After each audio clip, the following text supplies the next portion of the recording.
qala allay baday ayaa moogtahay beeraha aad iyo aad u beeran jirtay qaar ba wax lagu jiray waxa weeyaan $10,000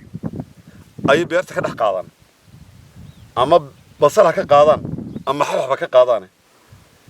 adiga markii ugu badnayd is leedahay lacag badan baa kaaga soo xirotay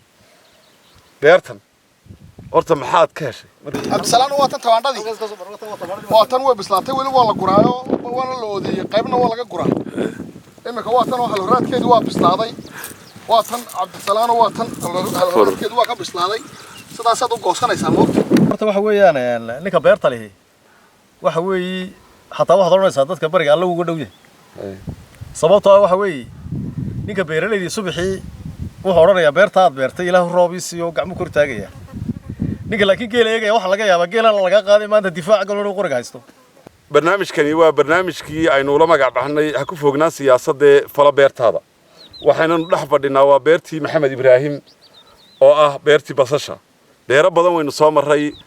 oo haruurkii leh oo tamaandhadii leh oo leh maxay dhahday basashi hadda basashi qaybtii labaad ayaynu fadhinaa ee Maxamed Ibraahim beeray Maxamed Ibraahim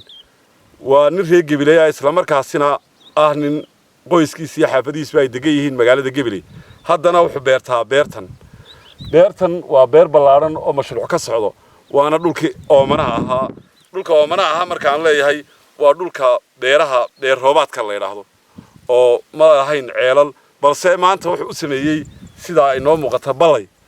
balaygaasi waqtiyada qaar buu ka waraabiyaa bal isaga inooga warrami doona sida wax u beero Maxamed Ibraahim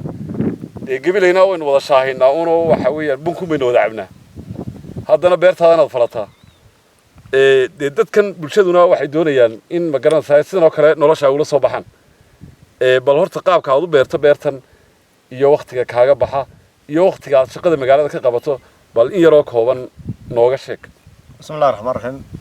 waa si wanaagsan absalaan waxa weey horta wada beeraley been noo Gabiley waa iska beeraley dadku waxa laga yaabaa inay boqolkiiba 80 ama 90 ba in dadku beeraley yihiin waxa weey nabas uu qotaba horta beer weyn wada qodanaa laakiin waa lagu kala badan yahay oo waxaan tabac buu baahan yahay iyo ilaalin iyo shaqo badan oo laga qabto u baahan yahay basashan imika dhex joogno kale markaynu tilmaano waxa weeyaan wala story ama wala shineeyaaba anu laakiin waa story oo story baan ku sameeyay jilaalka yahayd kadibna waa soo qaado waan soo raro waa halkan ceel ma lihiyo beertu ceel ma laha laakiin balagaas ku yaalo xilliga biyo galaan waa lagu waraabiyaa oo mar iyo laba hadii la waraabiyo waa iska taaba galaysaa marka kolkii roobku daay diraacdii ayaa soo qaado dabeedna waa baqaalay waqti kuleyl ay nagu dhaco balay kuna naga dhamaaday iyada basasha mar hadii la baqaalada way iska oolaysaa oo koraysaa kadibna roobka dambe markii ay heleen imka waa taas oo arkaysaa way jibinaysaa qurux badan tahay waana la gurayaa madaxeedii oo la bilaabay marka waxa weey intaan halkan aynu ku wada shaahayno ban halkan gacanta soo ergeliyaa marka su'aal kale ku weydiiyo waxa jira beerta laftigeeda waxa weeyaan dhaqaalaha galay maanta maadaama ay san u baxday imika waa daagan iyo daaga kale marka la guro haddii ay fiican hesho lacag intee leeg ba ka soo xireen karta horta niyo waxay ku xiran tahay marba say suuq u hesho waxa la yiri ninka ariga waa imisa lama idhaa beerta wixii alla kaaga soo saarun baa la tiriyaa lama qiyaaso laakiin waxa filaynaa wixii galay iyo wax ka badan baday way soo saaraysaa beerta waxaan maqala allay baday ayaa moogtahay beeraha aad iyo aad u beeran jirtay qaar ba wax lagu jiray waxa weeyaan $10,000 ay beerta ka dhax qaadaan ama basal ka qaadaan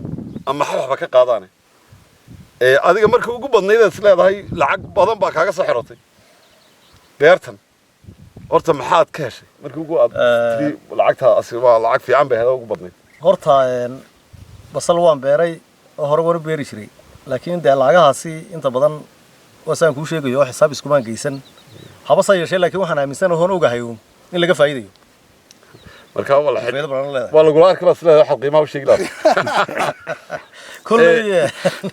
kulli wasaad u sheegayso day lagu soo wadayaa lafteedu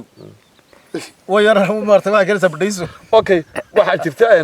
gobolkan Gabiley isagu beeruhu ku caan yahay waan garanay dad badan baa beeraha kula yaqaan waxa jira bariga dad aan beer dhul badan haysta oo aan waxba beeran markaana geer raacata iyaga maxaad fariin u fari lahayd warriyo horta waxa weeyaan ninka beerta leh waxa weeye xataa waxaad oranaysaa dadka bariga alla uga dhow yahay sababtoo ah waxa weeye ninka beeralayda subaxii wuxuu oranayaa beerta aad beertay ilaahu roob iyo gacmo kor taagaya ninka laakiin geel eegaya waxa laga yaabaa geelana laga qaaday maanta difaac galoo qoriga haysto marka waxa weeye de laba la isku keeni karaba maaha cibaadana way uga dhow yihiin oo aniga marka masjidkan ku soo wada tukanay waana ku wada tukanaynaa cibaadana nagama tagayso ma leelay ninka geel tabcana nagama tagayo laakiin ninka geel ma haleelayo daawadayaal arrintaasi waa arrintaasi la taaban karo waana beerahaasi uu fashay waxaana ka soo gali kara $10,000 way ka soo galayaan hadday doonaan guriyay ka dhiseen dadku isaga laftiisa way noo qaranayaan kulley maxamed ibraahim laba xaasna uu leeyahay laba gurina uu leeyahay waa saddex xaas ba haga yarayna afraadna ma ku soo gursanaya weeyaan afraadna ma gursanaya bal horta yalla inaga didina maanad eriyeenaysa saddex weeyaan soco way saddex xaas buu leeyahay ma sha Allah saddex beeroodna way u baxayaan magaaladana uu ka shaqeystaa beerood toddoba baxay toddoba ma sha Allah ma yasir dadka ba xoolo soo tirin doontaa waxa weeye durba waxa shalay mid baad iga haysaa maanta mid baad iga haysaa waxa weeye shan kale oo soo mari doona waad mahadsantahay walaal waad mahadsantahay waxba la soo karaa badda beerihii waddanka ba isaga haystee daawasho wanaagsan maxamed aad iyo aad baad mahadsantahay barnaamijkaad noo siisay waa Cabdisalaan Maxamed Bado oo idin la socodsiinaya barnaamijkii ha ku foognaa siyaasadda ee fala beertaada